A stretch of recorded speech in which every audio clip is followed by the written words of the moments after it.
My name is Linda, and I'm 52 years old.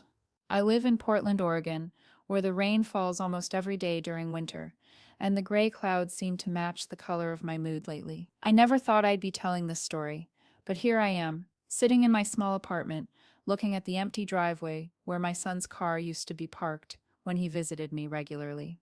Let me start from the beginning. 28 years ago, I gave birth to my only child. His father left when Michael was just 3 years old, so it was just the two of us against the world.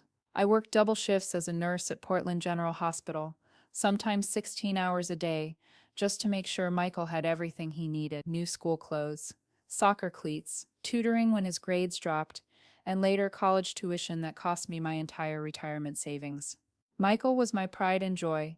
He was smart, funny, and always told me I was the most important woman in his life. Mom, when I grow up, I'm going to take care of you the way you took care of me, he used to say while helping me fold laundry on Sunday evenings. Those words kept me going through the hardest times. When Michael graduated from Oregon State University with a degree in marketing, I was so proud I cried for 3 days straight.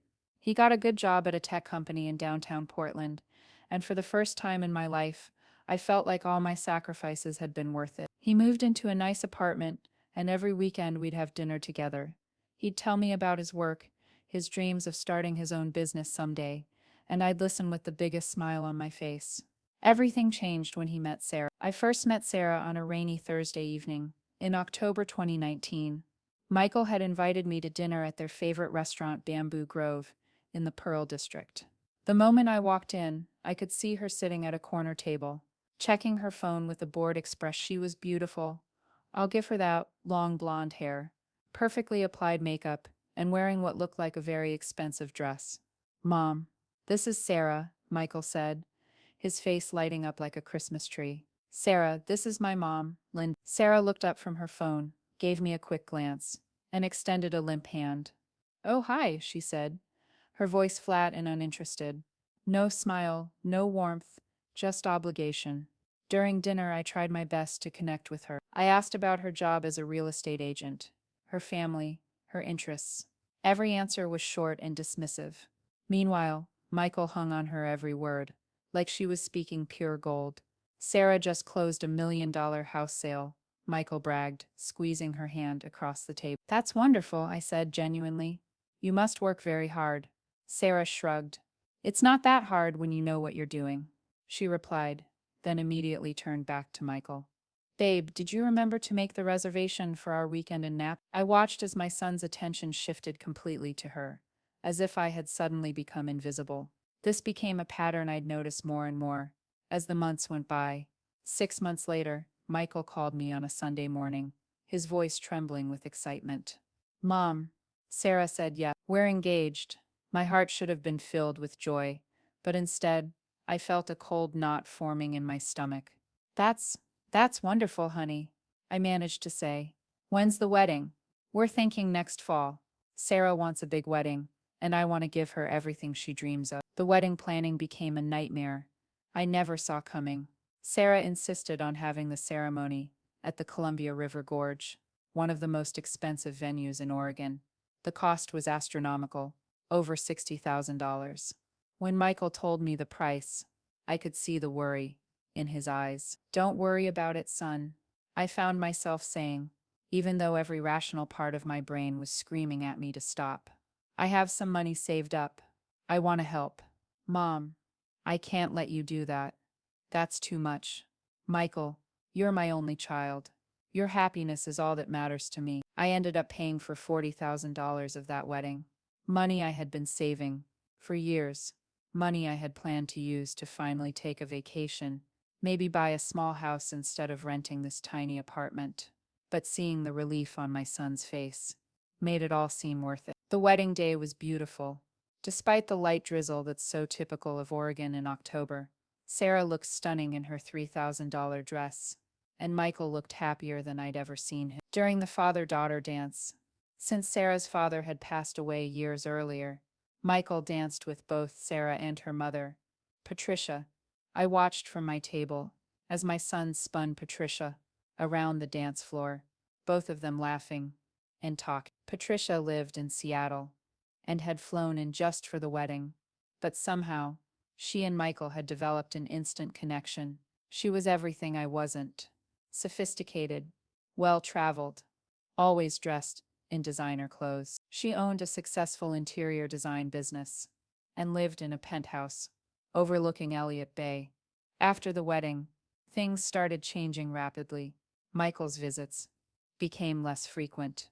Our Sunday dinners turned into monthly phone calls, and even those felt rushed and distracted. "How's work going, honey?" I'd ask during one of our rare conversations. "It's good, Mom. Really busy, though.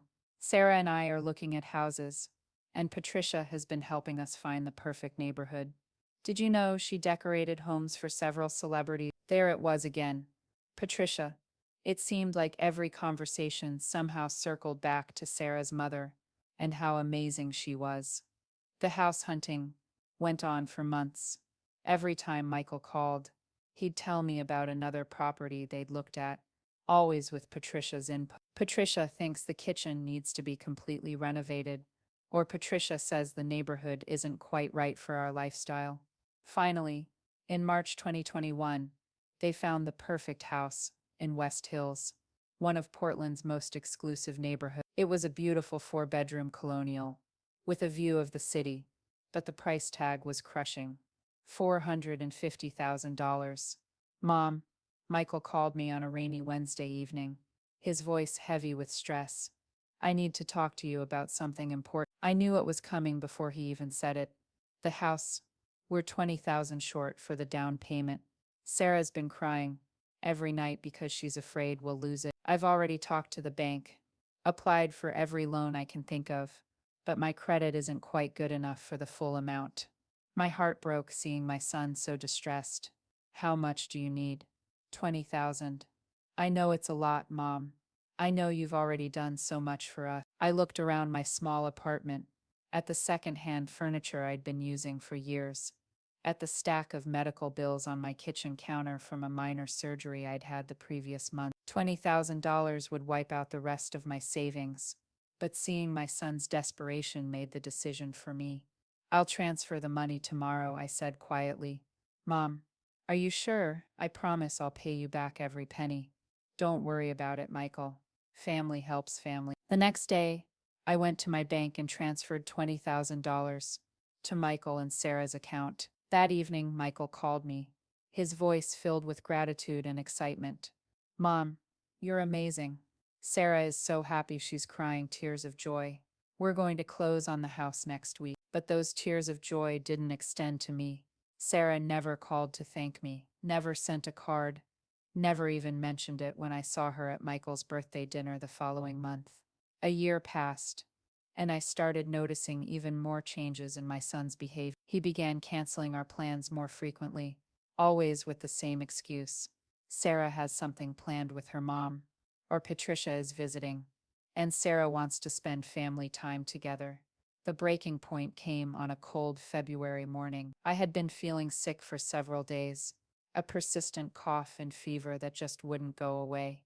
I called Michael, hoping he could drive me to my doctor's appointment, since I was feeling too weak to take the bus. "Mom, I'm really sorry, but I can't today. Patricia flew in last night for a surprise visit, and Sarah has planned this whole day of shopping and lunch downtown. Maybe you can take an Uber."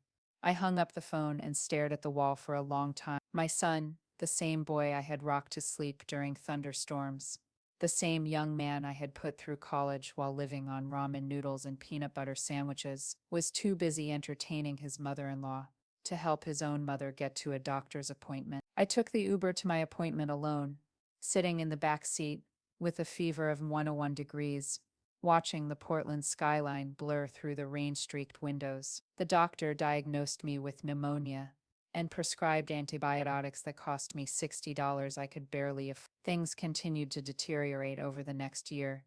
Michael's calls became even more sporadic, and when we did talk, the conversations felt forced and uncomfortable. He'd tell me about the amazing dinners Patricia cooked when she visited, the expensive gifts she bought for Sarah, the weekend trips to Seattle where they'd stay in her penthouse. "Patricia is teaching Sarah how to invest in the stock market," Michael told me during one of our brief phone calls. "She's so smart about money.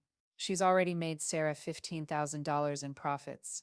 I wanted to remind him that I was the one who had made their house possible, that I was the one who had sacrificed everything for his happiness, that the words stuck in my throat. I didn't want to sound bitter or jealous, even though that's exactly how I was starting to feel. The final straw came on Mother's Day 20. I had been looking forward to spending the day with Michael for weeks. We had planned to have brunch at our favorite diner, and then maybe walk through Laurelhurst Park like we used to when he was a child. 2 hours before our planned meeting time, my phone rang. Mom, I'm so sorry, but we need to cancel today. My heart sank. What happened?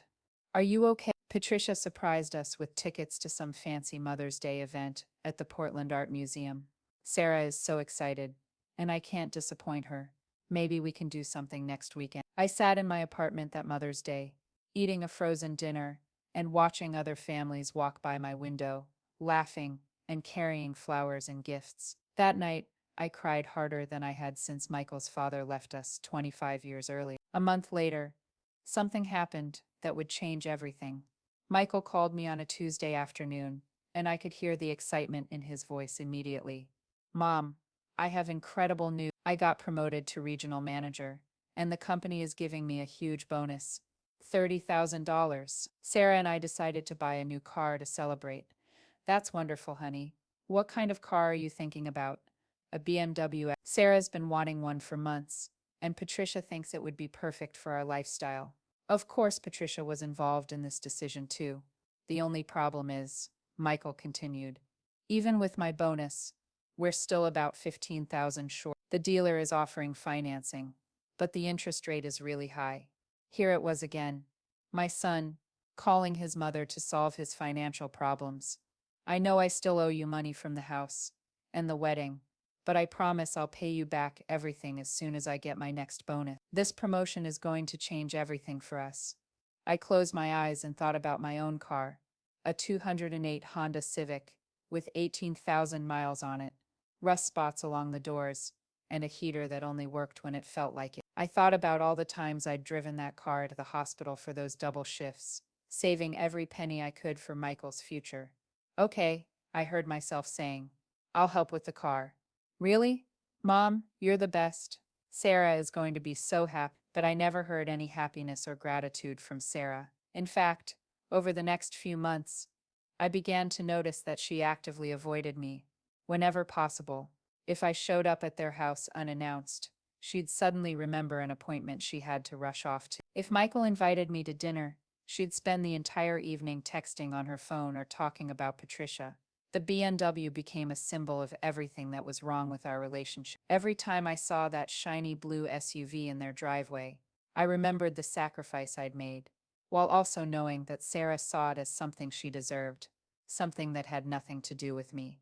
But the worst moment was yet to come. It was a Thursday afternoon in September, and I had been feeling particularly lonely. I decided to call Michael to see if maybe we could have lunch together, just the two of us, like we used to do. Mom, actually perfect timing, he said when he answered the phone. I was just about to call you. Patricia is flying in tomorrow for a long weekend visit, and I need to pick her up from the airport. The thing is, Sarah wants to come with me, and then we're all going out to dinner afterward. That sounds nice, I said, though I felt that familiar pang of exclusion. Yeah, but here's the thing. Patricia has a lot of luggage, and Sarah insists on bringing this huge gift basket she put together, plus her overnight bag for when we stay at the downtown hotel tomorrow night. The car's going to be pretty packed. I had a bad feeling about where this conversation was headed. I was wondering if you could just take an Uber to meet us at the restaurant. I mean, I know you were planning to come with us to the airport, but there just isn't room for everyone. I felt like I had been slapped across the face. Michael, are you telling me there's no room for me in the car I helped you buy? There was a long pause on the other end of the line. Mom, it's not like that. It's just logistics.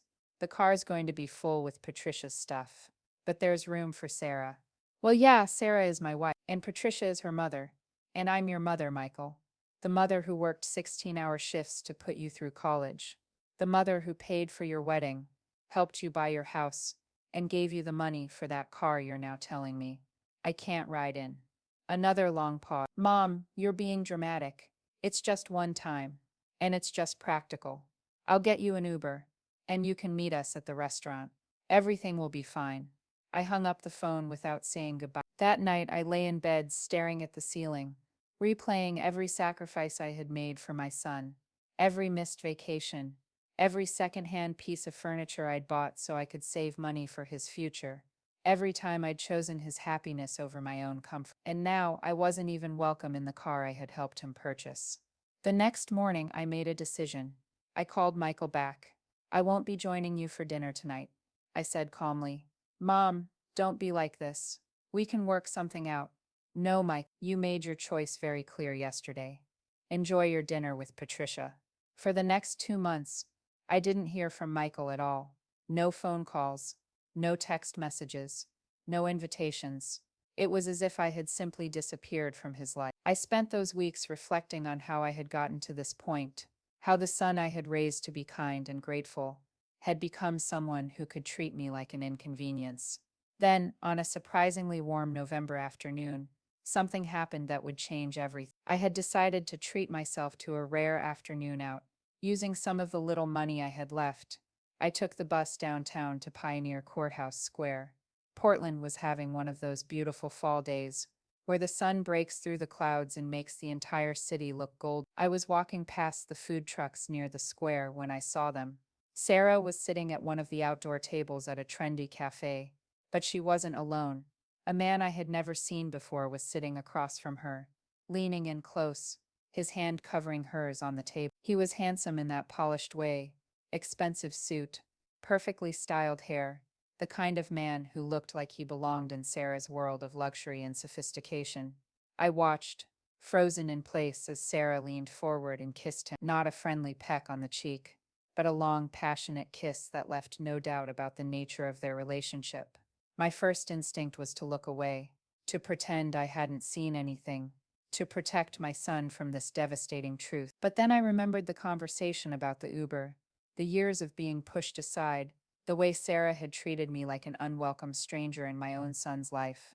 I pulled out my phone and took several photos. Sarah and her mystery man were so absorbed in each other that they never noticed me standing behind a nearby food cart, documenting their betrayal. I watched as he fed her bites of an expensive-looking dessert, as she threw her head back and laughed at something he said, as they held hands across the table like teenagers in love. After about 20 minutes, they got up to leave. I watched as the man walked Sarah to a red Mercedes convertible, not the BMW that I had helped purchase, but another man's car. He opened the door for her, kissed her one more time, and then drove away with my son's wife. I stood there on the sidewalk for a long time, holding my phone with the photos, trying to decide what to do next. That evening, I sat in my apartment, staring at the images on my phone screen. Part of me wanted to delete them, to pretend this had never happened. But another part of me, the part that had been hurt and dismissed and treated like I didn't matter, knew that Michael needed to know the truth about the woman he had chosen over his own mother. I composed a text message. Michael, I saw something today that I think you need to see. I'm sorry. Then I attached the photos and hit send. My phone rang within minutes. Mom? What? Where did you get these photos? Michael's voice was shaking. I was downtown this afternoon, and I saw them at a cafe near Pioneer Square. There was silence on the other end of the line, and then I heard something that broke my heart. My grown son starting to cry. How long have you known? He whispered. I just saw them today, Michael. I took the photos and sent them to you immediately. I can't believe this is happening. We talked for over an hour that night. Michael told me that he had been noticing changes in Sarah's behavior for months. Late nights at work, mysterious phone calls, new clothes and jewelry that she couldn't quite explain. But he had been so deeply in love with her, so committed to their marriage, that he had pushed aside his suspicions. Patricia has been visiting so much lately, he said, his voice hollow. I thought Sarah just wanted to spend time with her mom, but now I'm wondering if Patricia was covering for her, giving her alibis. The next few weeks were devastating for Michael. He confronted Sarah with the photos, and she initially tried to deny everything, claiming the man was just a business associate. But when Michael hired a private investigator, the truth came out. Sarah had been having an affair for over 8 months with a successful businessman from Seattle, someone she had met through Patricia's social circle. The betrayal went even deeper than just the affair. The The private investigator discovered that Sarah and her lover had been making plans to leave Portland together.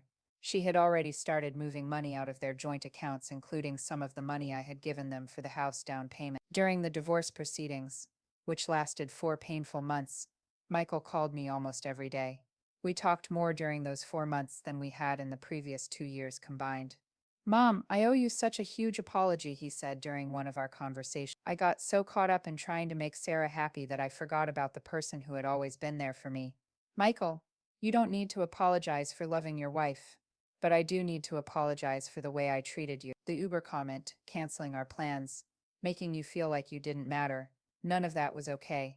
The divorce was finalized on a rainy Tuesday in March, almost exactly 2 years after I had helped them buy their house. Sarah got to keep the house, but Michael managed to retain ownership of the BMW, along with most of their other shared assets. The first thing Michael did after the divorce was final was drive to my apartment in that BMW. Mom, he said, standing in my doorway with tears in his eyes. I want to give you something. He handed me the car keys. Michael, I can't take your car. It's not my car, Mom. It's your car. You paid for it, and I want you to have it. My old Honda's still running fine. And besides, you deserve to have something nice for once. I tried to protest, but Michael wouldn't hear it. Please, Mom. Let me do this one thing to start making up for how I've treated you. That was 6 months ago. Now I drive that BMW to my new job as a head nurse at a private clinic, a position Michael helped me find through his professional connections. The pay is better, the hours are more reasonable, and for the first time in years, I'm actually able to save money again. Michael and I have dinner together every Sunday now, just like we used to do before Sarah entered our lives. We're slowly rebuilding our relationship, and while I know it will take time to fully heal from the hurt of those lost years, I can see my son working hard to be the man I raised him to be. Last week, he told me something that made me smile. You know what I learned from all of this, Mom? What's that? I learned that the people who love you unconditionally are the ones worth keeping close. And I learned that when someone shows you who they are, you should believe them the first time. I thought about Sarah's cold handshake on that first night we met, about her dismissive attitude and lack of gratitude for everything I had done for their family. I had seen who she was from the very beginning, but my love for Michael had made me hope I was wrong. I'm just glad you figured it out eventually, I told. As I sit here now, looking out the window of my apartment at the BMW parked in my driveway, I think about how sometimes the most painful experiences in our lives can lead us back to what really matters. Michael lost a wife who never truly valued him, but he gained back a relationship with his mother that had been broken for too long. I never wanted my son's marriage to end, and I certainly never wanted him to experience the pain of betrayal. But I can't say I'm sorry that Sarah is out of our lives. Some people come into our world and make us better, and others come in and teach us lessons about who we don't want to become. Sarah taught Michael about fair weather love, the kind that depends on what you can provide and disappears when things get difficult. But through our reconciliation, he's remembered what unconditional love looks like, the kind that survives decades of sacrifice, forgives moments of thoughtlessness, and shows up with a camera phone when you need evidence of betrayal. Every time I start that BMW now, I think about the journey that brought it into my life, the wedding I paid for, the house down payment I provided, the years of feeling invisible and unappreciated, and finally, the afternoon when I happened to be in the right place at the right time to uncover the truth that set my son free. Sometimes people ask me if I regret the money I spent on Michael and Sarah's life together. The answer is no. Every dollar I gave was given out of love for my son, and that love was real even if Sarah's wasn't. The money bought Michael some happiness for a while, and it also bought him a very expensive education about the difference between people who love you for what you can give them and people who love you for who you are. And in the end, it brought my son home to me. I'm 52 years old, I drive a BMW, and I have my relationship with my son back. Sarah is living in Seattle now with her businessman, and from what Michael tells me, Patricia barely speaks to him anymore since the divorce. It turns out that when you choose someone else's family over your own, sometimes you end up with no family at all. Last Sunday, as Michael and I were having dinner at our favorite diner, he looked across the table at me and said, "Mom, I want you to know you'll never have to take an Uber again when I have a car with empty seats. And you'll never have to wonder if you matter to me, because you're the most important person in my life." I reached across the table and squeezed his hand, feeling grateful for second chances and for the strange way that betrayal can sometimes lead us back to the love that was there all along. The rain was starting to fall outside the diner windows, typical for Portland in the spring. But for the first time in years, I didn't mind the gray skies. Sometimes storms have to come to clear the air, and sometimes you have to lose your way completely before you can find your way back home. And sometimes, the car you helped pay for becomes the vehicle that carries you both back to each other.